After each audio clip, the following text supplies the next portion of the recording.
Let me speak on something for a minute here. And I know that the conservatives, the MAGA people, what we're talking about, are not going to get this. They're not trying to get it. So I'll make this quick. It's simple.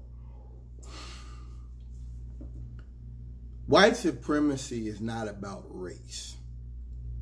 Let me say it again. White supremacy is not about race. The concept of whiteness can apply to people who are not white. Okay? At one time, no, I take that back. Because you had poor white trash even back in the civil rights era, even back in the Civil War. I'm sorry. You've always had poor white trash. I take that back. The concept of whiteness and the hangers-on of people who happen to be white has existed time immemorial. White people can be hurt by white supremacy. And I'm talking specifically about police brutality, police corruption, gerrymandering, all kind of stuff, political corruption. So when white people,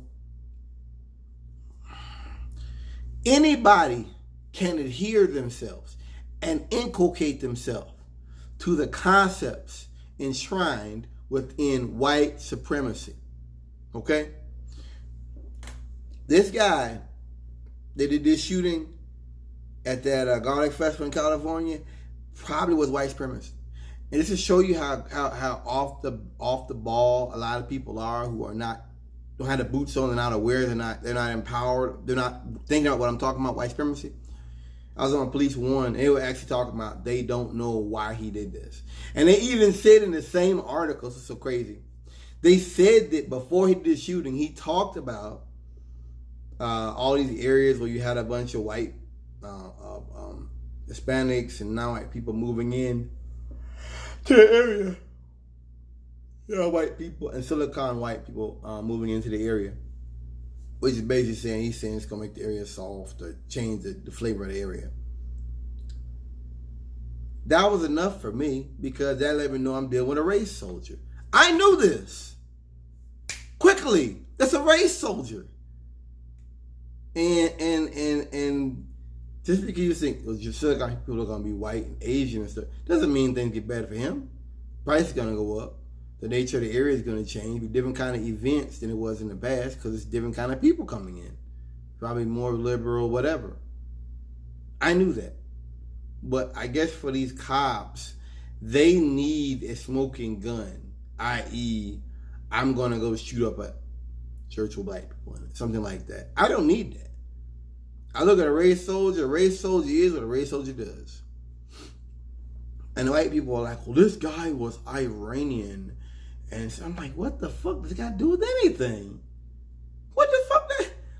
What the fuck does him living or being born from Iranian descent have any fucking thing to do with whether or not he inculcated himself with white supremacy and racism? That has nothing to do with anything. Nothing. You know what that sounds like? That's like when they had that shooting in Pittsburgh where the guy shot the synagogue and people actually came out and said, well, he wasn't a Trump supporter. So they actually said this. And I'm like, what does him being a Trump supporter have to do with him being a race soldier? It doesn't even make sense. Doesn't make any sense at all. And you look into it, and the guy was talking about, I'm not going into it. You can look it up. It's clear as day. It's clear as day. So anybody, black, white, Asian, gay, straight, can inculcate themselves with white supremacy. It doesn't have to be a white person. And you can be a white person and still be hurt by white supremacy. I would just say historically, white people have not been targeted by white supremacy. But that does not mean you, white man, can't be hurt by somebody that wants to go shoot up a school or a church somewhere and you're caught up in the crossfire. See, it's kind of like the thing with Ebola Just because you don't live in Africa doesn't mean you can't be hurt by it. Same thing with white mass shooters. So the same thing with white supremacy. You don't have to be targeted to get hurt by it. What do I mean hurt by it? Going back to the example of Ebola, if you have an industry with travel or something, people, and let's say this Ebola thing is big, they actually declared a public health emergency last week. Travel may go down, tourism may go down.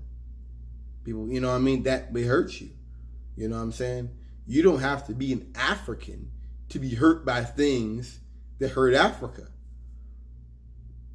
Same thing with white supremacy. You don't have to be a black person living in the inner city to be hurt. It's just that black people been hurt. It's like one of my heroes put it, that black people are the canary in the coal